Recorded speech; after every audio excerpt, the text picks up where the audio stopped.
أشهد أن لا إله إلا الله وحده لا شريك له وأشهد أن محمدا عبده ورسوله أما بعد فأعوذ بالله من الشيطان الرجيم بسم الله الرحمن الرحيم الحمد لله رب العالمين الرحمن الرحيم مالك يوم الدين إياك نعبد وإياك نستعين اهدنا الصراط المستقيم صراط الذين أنعمت عليهم غير المغضوب عليهم ولا الضالين يا أيها الذين آمنوا كونوا قوامين بالقسط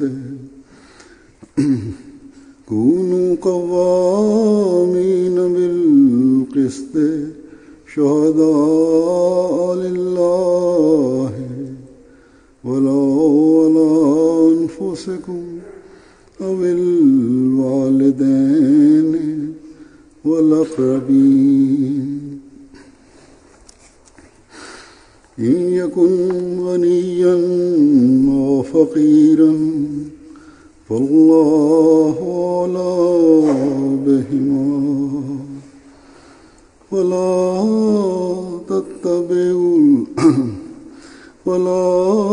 تتبعوا الهوى أن تعدلوا وإن تلووا أو تعرضوا فإن الله كان بما تعملون خبيرا.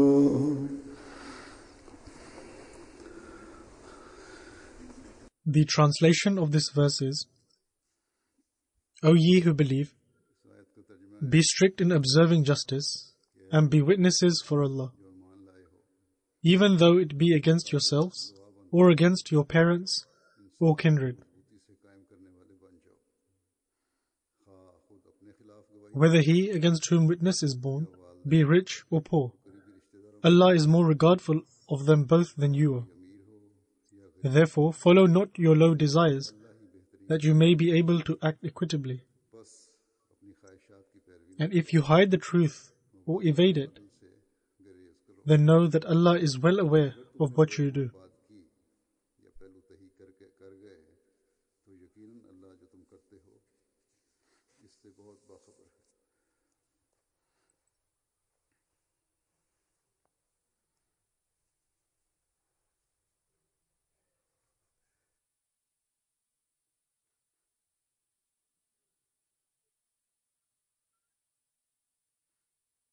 We claim to the world that the Islamic teachings can provide the solution to all its problems.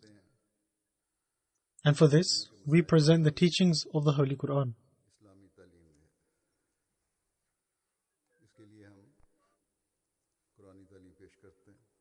During my tour of Canada, I was asked by a journalist that what is the solution you present for the current issues of the world?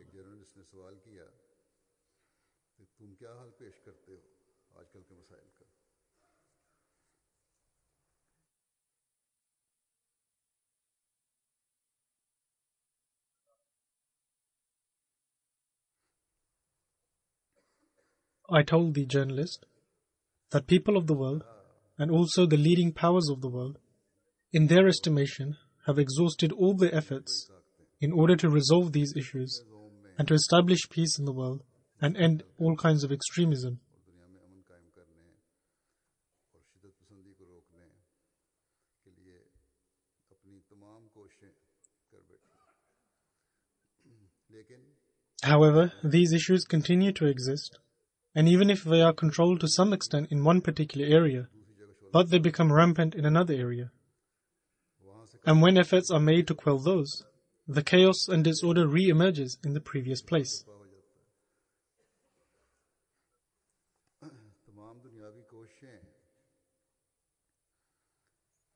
And every kind of method has been employed in order to bring this disorder to an end, barring one. And that is, to resolve these issues in light of the teachings of Islam.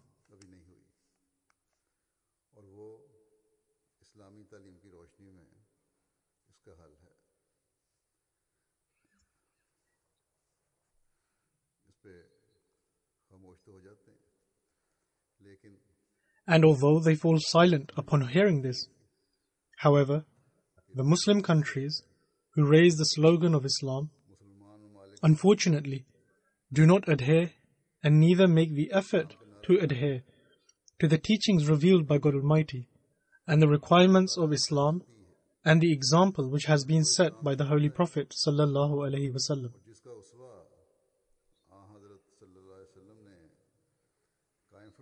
Consequently, more than anyone else, it is the Muslim countries who have been engulfed by the chaos and disorder. And so, what greater tragedy could there be?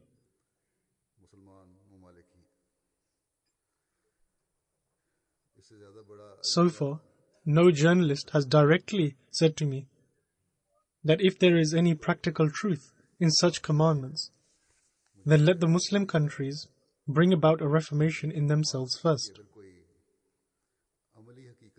However, these questions can, and most likely do, arise in their minds.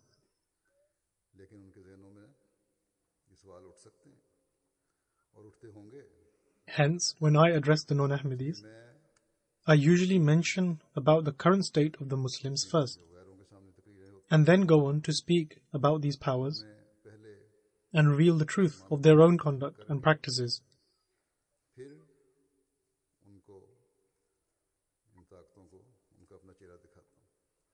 And I tell the journalists, and also mention this in the various interviews, that by not following these commandments, the Muslims are testifying to the truth of Islam and the Holy Prophet sallallahu alaihi wasallam. This is because the Holy Prophet sallallahu alaihi wasallam had clearly prophesied that the state of the Muslims would eventually become like this, whereby they will neglect the true teachings of Islam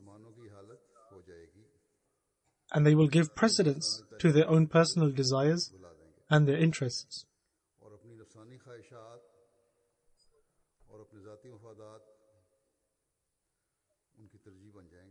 And when that time comes, it will in fact also signify the advent of the ardent devotee of the Holy Prophet sallallahu alaihi wasallam, who has been mentioned in the Holy Quran, and the signs of the time of his advent have also been mentioned in the Holy Quran, and also by the Holy Prophet sallallahu alaihi wasallam.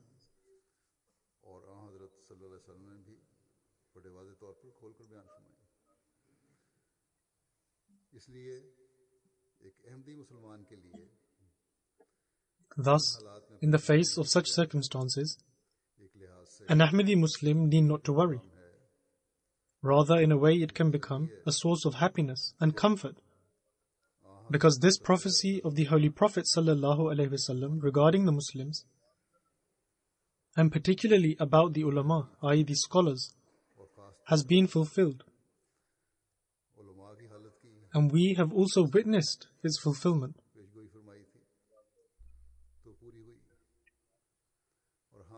And this is something, be it discreetly, that even the non-Ahmadi Muslims have begun to say, particularly about the ulama.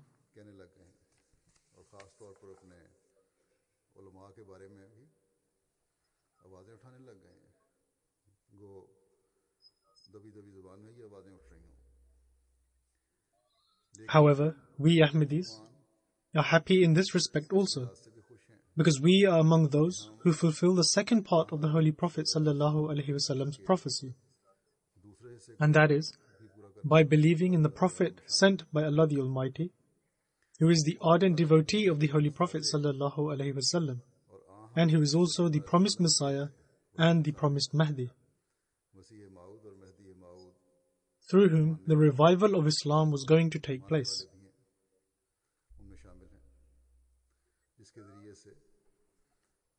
However, will this alone be enough to enable us to achieve our objectives? This is a question that requires all of us to ponder over it.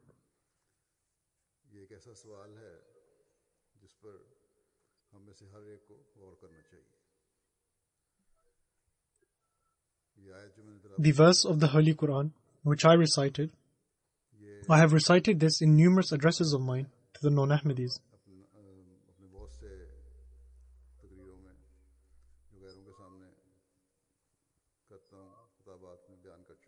And I informed them that the standard for equality and justice which Islam enjoins us to establish has been mentioned in this verse.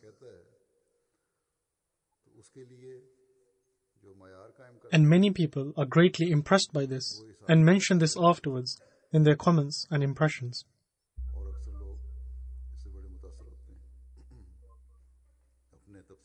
However, our job is not to merely impress others through intellectual discourse. Rather, we must present our own practical examples of the Quranic teachings in order to further the mission of the promised Messiah alayhi salatu wassalam.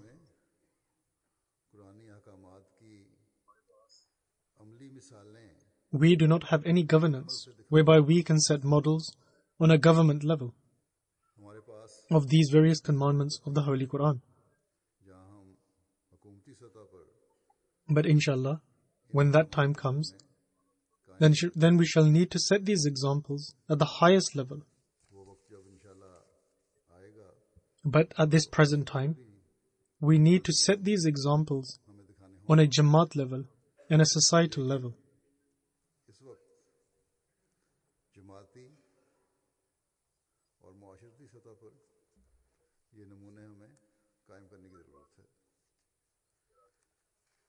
People can ask us that though you don't have any governmental control, but you still have an administrative structure in your Jamaat, and you are a Jamaat which claims to show obedience in a unified manner. You also have interaction with one another, both financially as well as communally.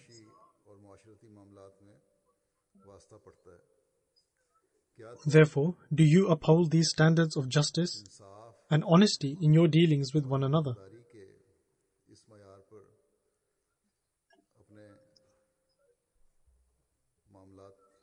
Allah the Almighty has used the word qist in the earlier part of the verse,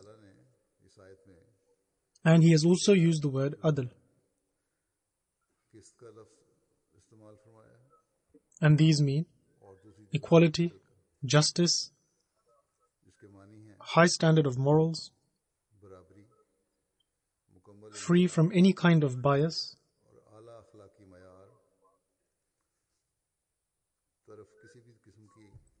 and also to work without being influenced or affected by anyone.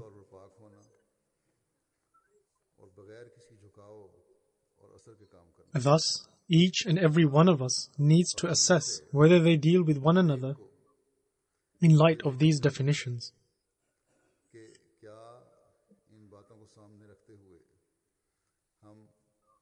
Are we ready to uphold these standards by giving testimony even though it be against ourselves?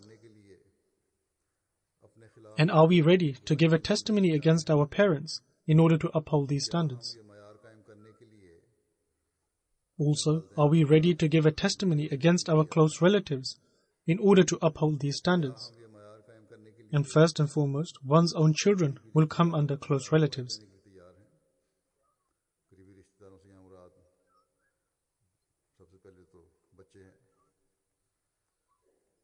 And do we possess the strength to suppress our personal desires and practically prove this in order to uphold these standards? All of these matters are not minor matters.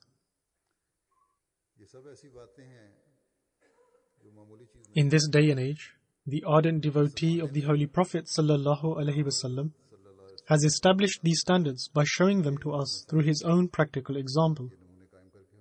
For example, there is an incident when the promised Messiah ﷺ's father used to be the landowner of Qadian, and a dispute was brought to the court for adjudication by the farmers. The promised Messiah ﷺ gave no consideration to the loss of the family wealth and spoke the truth and testified in favor of the farmers during the case.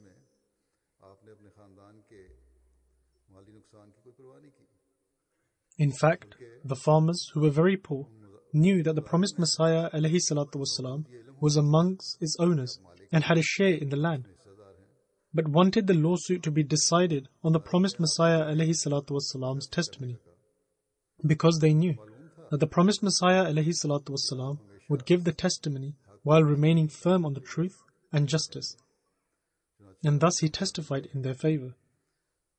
And so these are the standards which the promised Messiah ﷺ desired to instill within the members of his community, because he wanted to produce a community which adheres to the Quranic injunctions and whose level of piety is extremely high.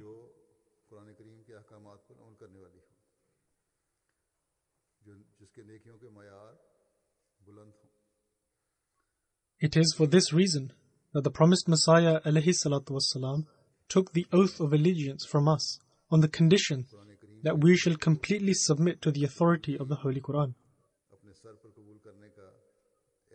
In another place in the Holy Quran, Allah the Almighty states,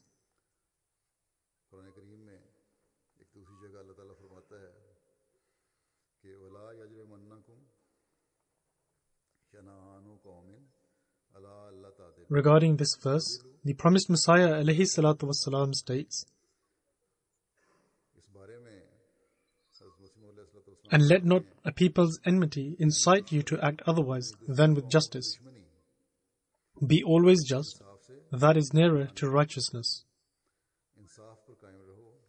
The promised Messiah ﷺ further states, "I tell you truly that to treat one's enemy with courtesy is easy, but to safeguard an enemy's rights and not to let go of justice and equality during a trial is extremely difficult and demands great courage."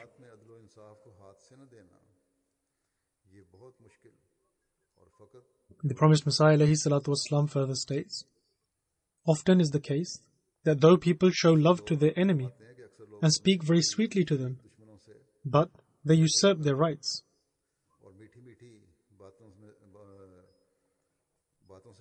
A person shows love to his fellow brother, and in the guise of this love, he usurps his rights.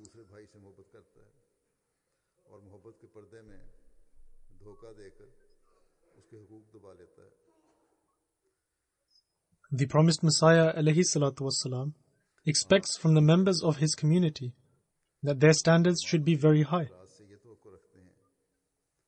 and their practical conduct should be in accordance to the teachings of the Holy Quran.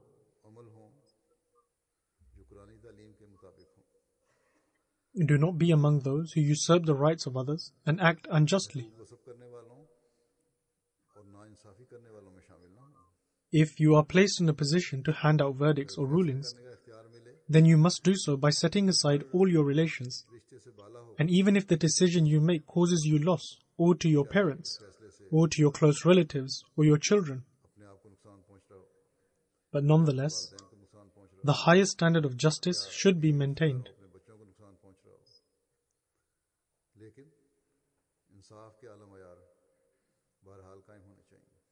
And once we have established these examples in our dealings with one another, then we can say to the world that today it is only we, by bringing about a change within ourselves and following the Islamic teachings, who have the strength to show justice to even the enemy. We are the ones who give true testimonies, be it against ourselves, our parents, or against our children and other close relatives.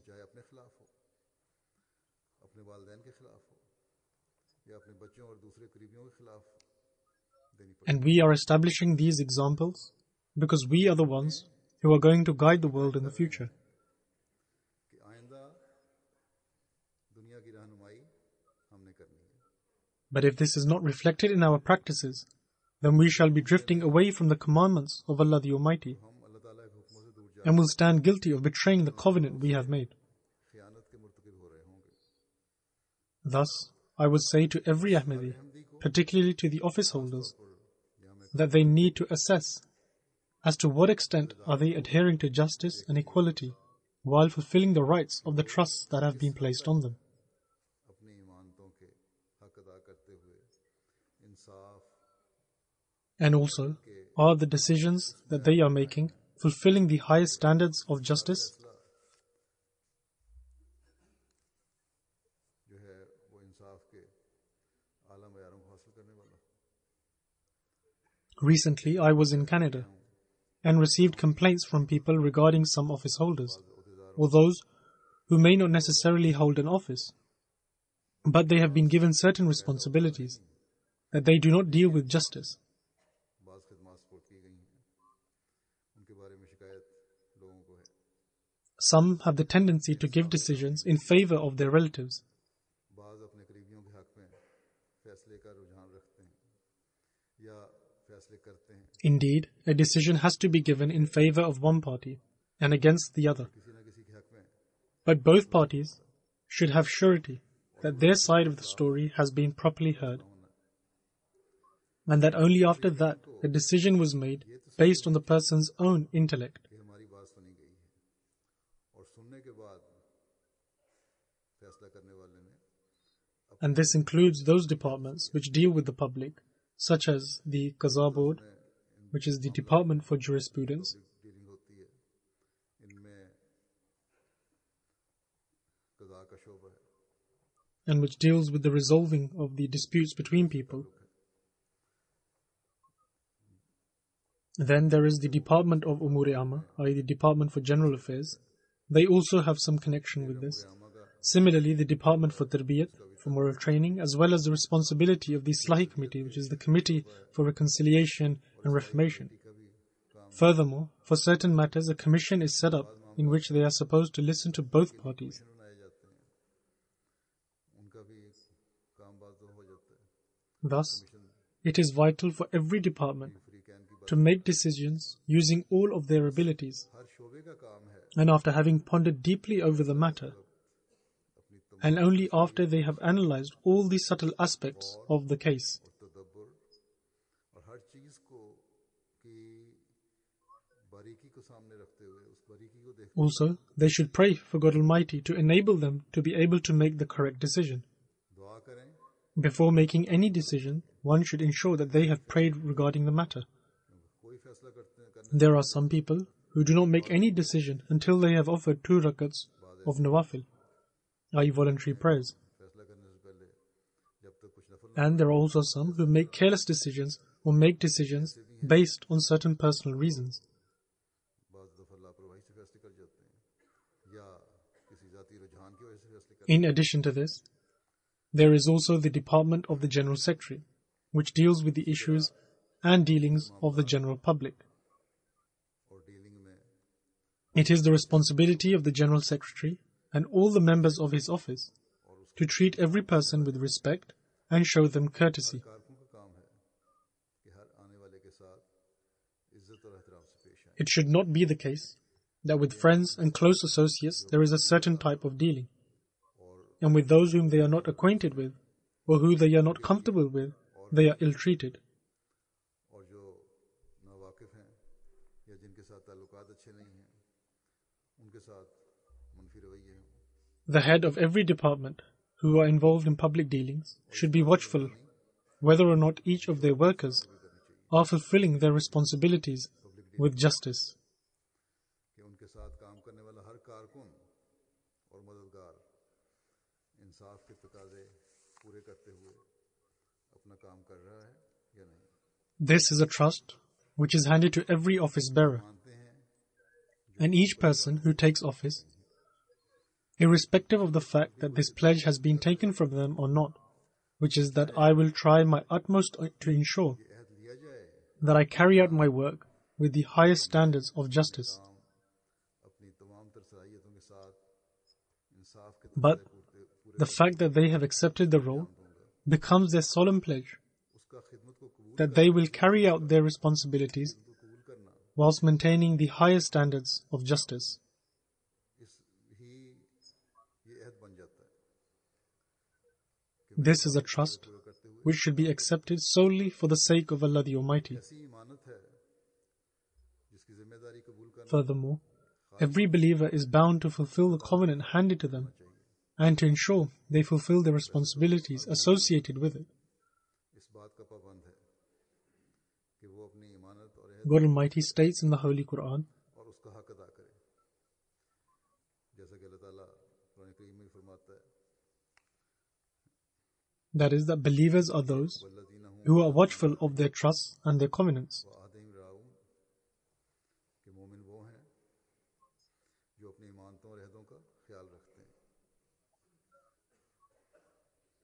But those who work solely for the sake of Allah the Almighty, or who claim that they are working for Allah the Almighty, they must remain ever mindful of this fact.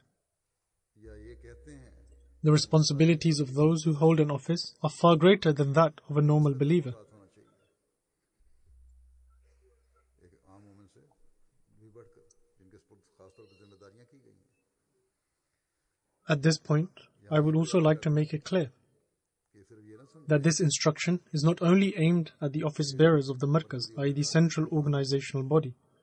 In fact, all presidents, i.e. the heads of the local constituencies, and their amila, i.e. the organizing cabinet, are all included and should analyze themselves whether or not they are working to maintain the highest standards of justice or not.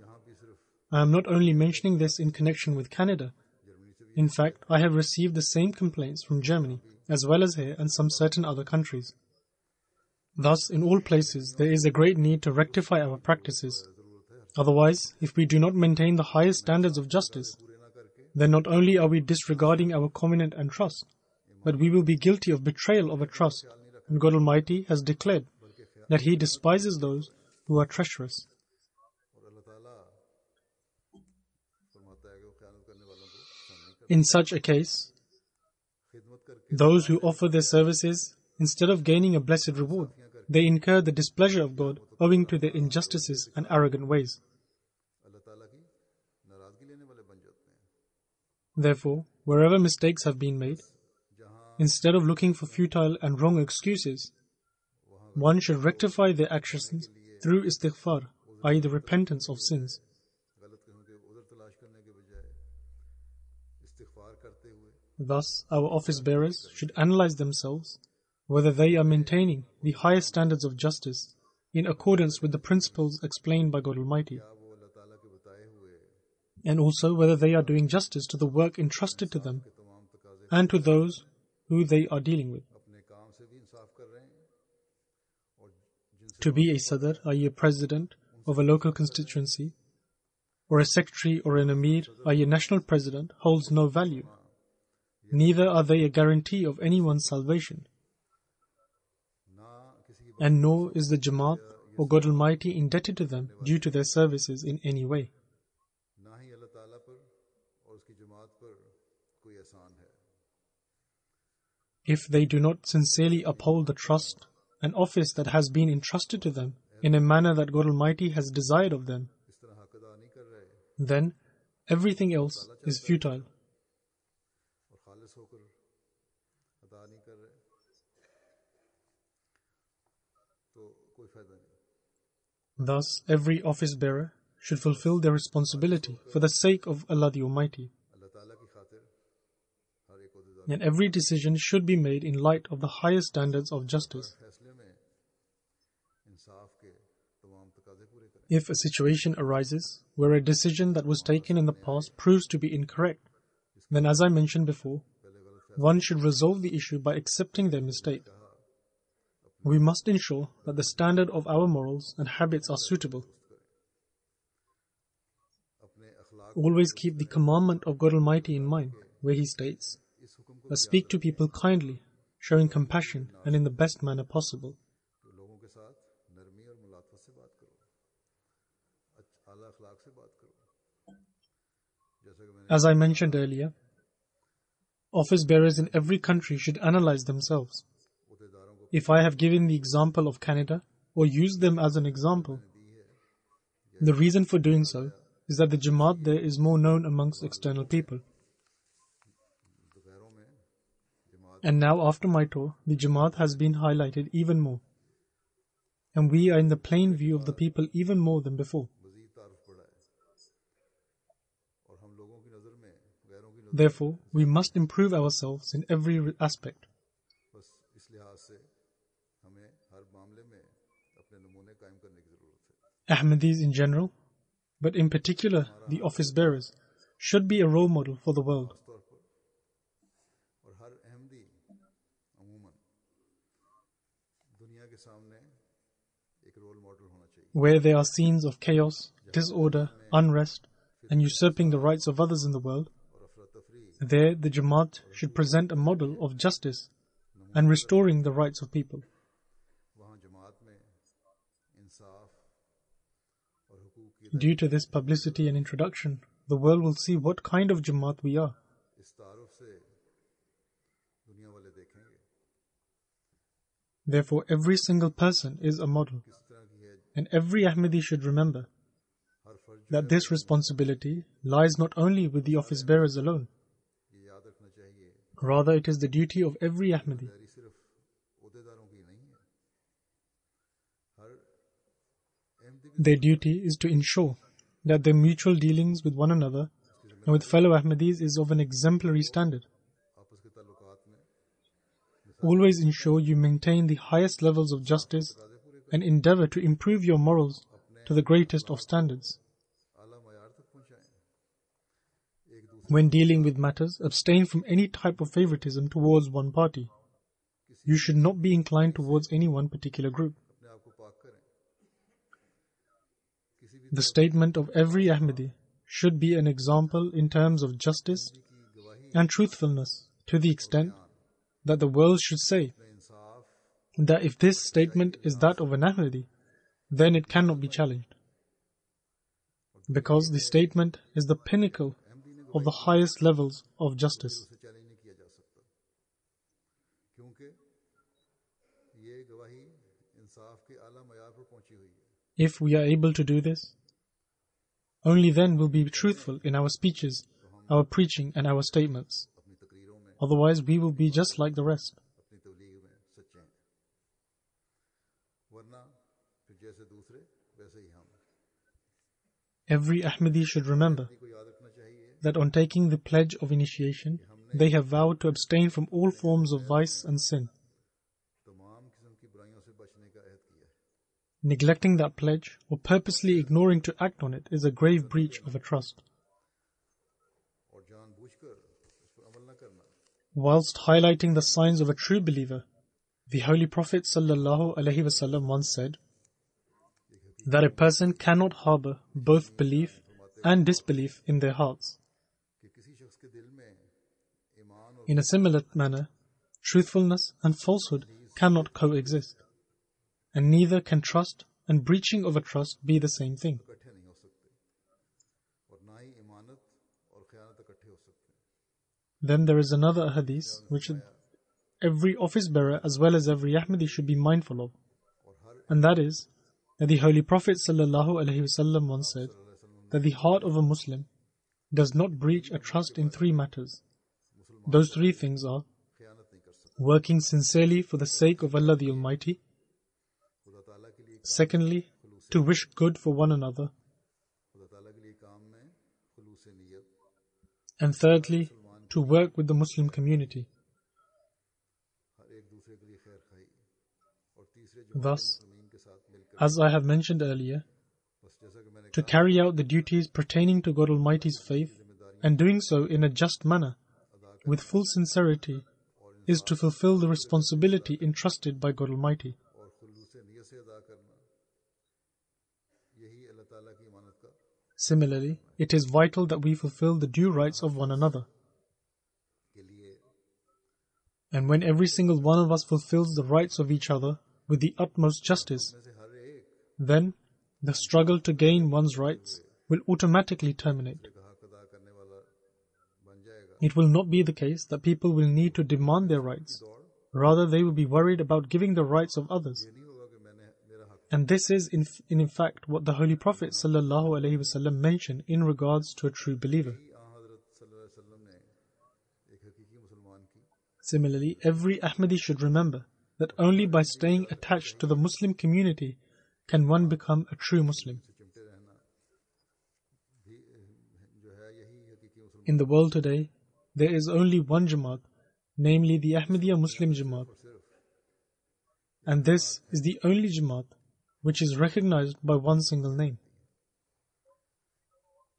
ये ही एक जमात है There is no other worldwide Jamaat एक नाम से or community that is recognized by a single name. और इसके अलावा और कोई बैनुल अक़वामी जमात Thus, by attaching ourselves to this Jamaat तमाम दुनिया में and staying with the administration, बस इसके i.e. the Nizam-e-Jamaat, is what the Holy Prophet ﷺ stated that makes one into a true Muslim. वसल्लम के इरशाद के मुताबिक हकीकी No matter how much an Ahmadi expresses his gratitude to God Almighty for this, it will not be enough. शुक्र अदा करे कम है। One can become truly thankful by obeying the Nizam-e-Jamaat, i.e. the administration, and the institution of Khilafat.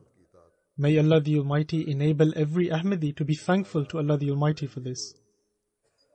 And may Allah the Almighty enable every Ahmadi to become those who uphold the highest standards of justice. अता फरमाए कि इंसाफ के तकाजे पूरे करने वाले बने हो। कभी Whenever there is a need of any sort of testimony, may they never become those who breach that trust. Every office bearer of the Jamaat should understand their responsibility and should fulfill their covenants and trusts that they have been made responsible for.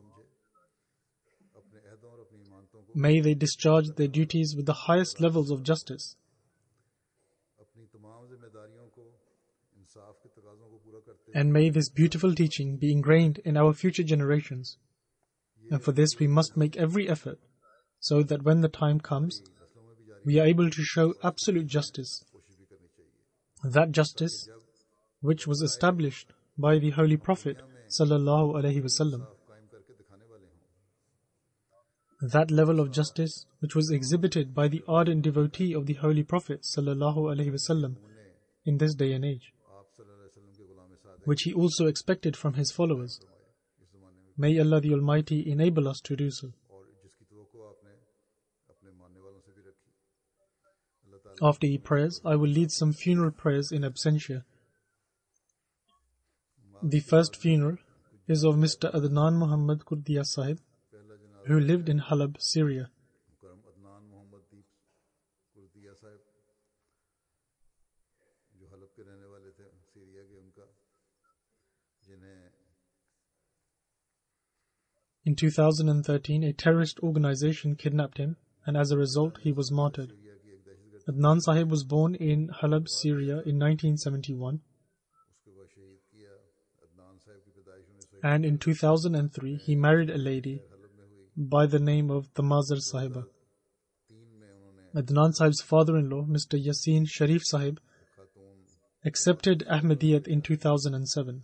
Adnan साहब के ससुर And through his preaching, his children also accepted Ahmadiyyat, including his daughter, Tamazar Sahiba. फिर उनकी तबलीग से उनके बच्चों के अलावा इनकी As a result, Ahmadiyyat entered Adnan Sahib's household. ताकत की कायल हुई। However, Adnan Shahid Sahib was not educated सबके घर में अहमियत के बारे में बातें and was heavily influenced by the Muslim clerics. Adnan शहीद साहब पढ़े लिखे When his wife performed the bath in 2010, under influence of the clerics, he ordered his wife to stop watching MTA. And if she did so, or even mentioned Ahmadiyyat, he would give her a divorce. कि अगर तू घर में MTA देखेगी या अहमियत के बारे में बात करेगी तो मैं तुम्हें तलाक दे दूंगा। When his father-in-law, Yasin Sharif Sahib, would speak to him using references of the Quran and a Hadith, he would remain quiet. But when he would visit the clerics, he would forget all those discussions. The father-in-law of the martyr writes, on one occasion in 2011, I was reciting the Quran along with his wife, i.e. his own daughter. Whilst this was taking place, Adnan Sahib came home from work, and upon seeing us, he said to continue reciting, as he would like to hear the commentary. At that time, we were reciting the following verse of Surah Bani Israel. तफसीर सुनना चाहता हूँ. हम उस वक्त सूरह बनी Israel की आयत पढ़ रहे थे कि इज़ यक़ूलु ज़ालिमून इन तत्तबिऊना इल्ला रजुलन मसूरा. Meaning that when the wrongdoers say, "You follow none but a man who is a victim of deception." यानी जब जालिम लोग कहते हैं तुम एक ऐसे शख्स की पैरवी His father-in-law says that I said to Adnan that the Holy Quran says that people who make accusations against the Holy Prophet ﷺ, that the Holy Prophet ﷺ succumbed to the effects of magic, are callous. ये तोहमत लगाते हैं कि नाउज़ुबिल्लाह आप सहरज़दा However, some Muslims believe that the Holy Prophet came under the spell of magic, while the Ahmadiyya Muslim community believes that this is an absolutely false belief. This is utterly unacceptable to take any such belief as true. On hearing this, Adnan, as was his practice, straightway picked up the phone and called the cleric. He asked his cleric, "Is this true that the Holy Prophet was influenced by the spell of magic?" The cleric replied that indeed this is true, and this is mentioned in Bukhari. At this, Adnan Sahib said that I am an ordinary and sinful person. He replied to the cleric by saying that I know that some close associates of mine have tried to do magic on me, but they were unable to bring me under the spell of magic.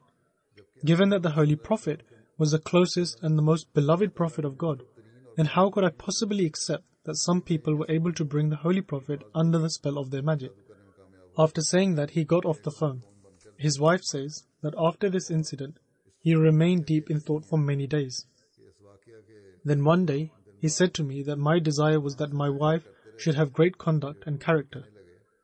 And I can see that after accepting Ahmadiyyat, it has brought about a pious change within you. Also, your dealings with children and your relatives have become very courteous.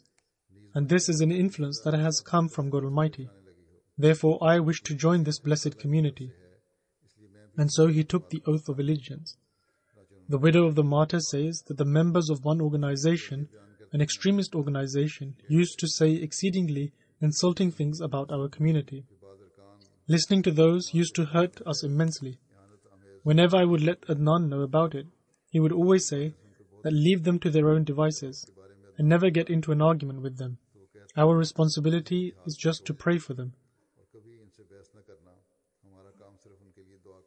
On the 20th of June 2013, some members of that organization abducted Adnan and martyred him with a gunshot after almost 2 months. Inna lillahi wa inna ilayhi raji'un. To Allah we belong, and to Him shall we return. At the time of martyrdom, his age was 42 to 43 years. The wife of the martyr says that though I had dreams that pointed towards his martyrdom, however, I did not receive any information about this. One day, a member of this opposition from our region told me that you are still waiting for your husband. He will never come back because he has been murdered.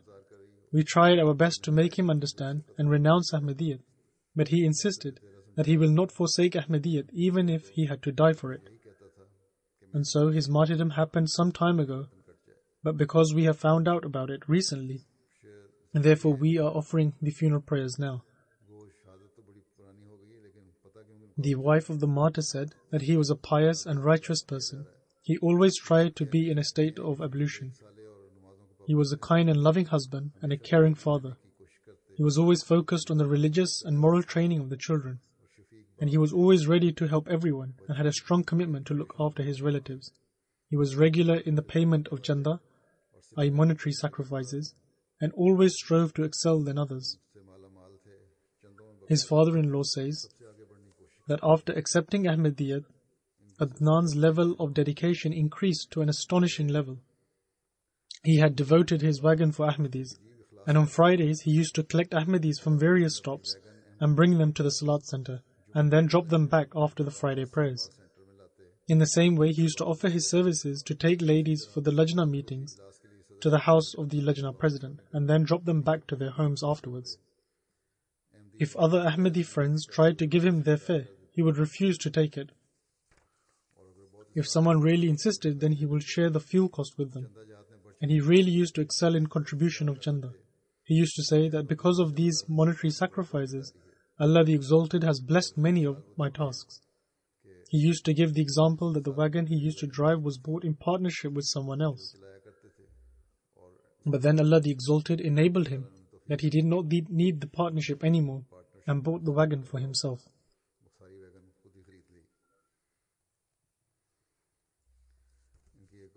one of his relatives says that he was extremely good with his relatives.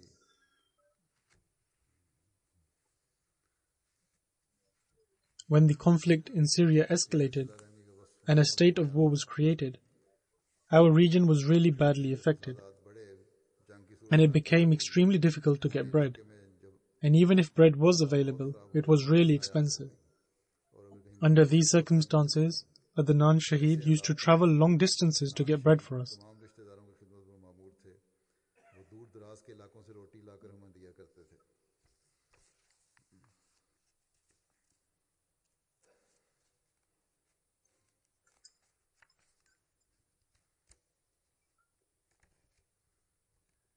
The Shaheed, i.e. the martyr, has left behind a wife and 5 children.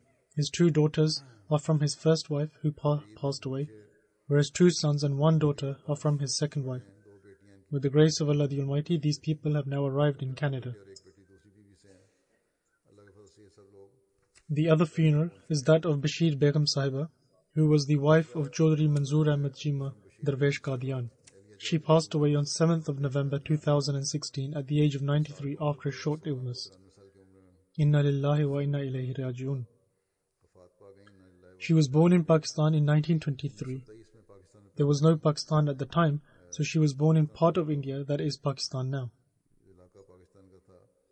In 1944, she was married to Chaudhry Manzoor Ahmed Chima, and in November 1947, Chima Sahib dedicated his life for the defense of the center in Qadian. In 1952, she emigrated to Qadian to join her husband in Darveshi. She had great love for Qadian and spent 36 years after the death of her husband with extreme patience and gratitude. With the grace of Allah the Almighty, she was a very righteous lady, and she was extremely kind to the creation of God and a very pious woman. She would never turn away anybody from her home empty-handed. Up until the year before her demise, she used to observe all the fasts and read the Holy Quran more than once during the month of Ramadan. She used to advise her children regarding offering salat in congregation and regular recitation of the Holy Quran, and absolute obedience and submission to Khilafat and to the Nizam-e-Jamaat, i.e. the system of the community. She was an extremely prayerful woman. She used to be regular in worship. She was very patient, grateful, and was a perfect model of those who put their faith in God. She brought her children up in an excellent manner and had great self-respect and a great sense of honor, and was a very kind person. She was blessed with true dreams and visions. She married all her children in keeping the true objective of religion. She was a Musia and leaves behind 3 daughters and 5 sons. 3 of her sons are life devotees and serving as missionaries. One of her sons, Tahir Ahmed Chima Sahib, is teacher in Missionary Training College. And one son, Mubarak Ahmed Chima Sahib, is in charge of Daftar Uliya and is also serving as the Secretary of Shura in India. May Allah the Exalted increase the status of the deceased.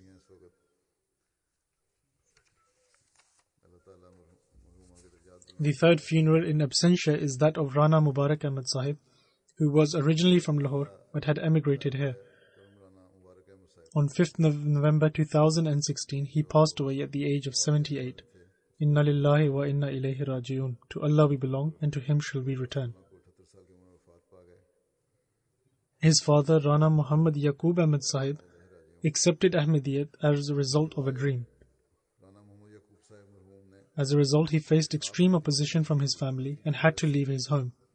Afterwards, his mother also accepted Ahmadiyyat. From his very childhood, Rana Sahib was amongst the first ones who served the community. From a young age, he had extreme dedication and commitment to the institution of Khilafat and towards the community. He started to serve the community in 1967, and that continued to his last breath. He served in Lahore and Bahawalpur as Qaid and Secretary Finance, and for about 30 years he served as the president of the Jamaat Allama Iqbal Town in Lahore. He also served for a long time as Lahore's Regional Finance Secretary, Secretary Tariq-e-Jadid and Secretary Waqf-e-Jadid. After his retirement, he dedicated his life for the service of the community. and served as the correspondent of the Al-Fazl newspaper. He was extremely softly spoken, prayerful, and regular in paying chanda, i.e. monetary contribution. He was a sincere person who had a deep love and commitment with the institution of Khilafat. He used to write articles for the Al-Fazl, and his articles were very good. While he was in Pakistan, if somebody was poorly, then he used to write to me straight away for prayers for them. He regularly used to write for prayers for others. He leaves behind a wife and a daughter, 3 sons, and many grandchildren. They are all in the UK. May Allah the Exalted increase the status of the deceased. Similarly, may Allah the Exalted increase the status of the martyr, and may Allah the Almighty keep his children in his protection. They have moved to Canada now from Syria. May Allah the Almighty keep them safe from the influences of the society there. And may Allah the Exalted enable his progeny to adhere and propagate the noble objectives for which the martyr accepted Ahmadiyyat.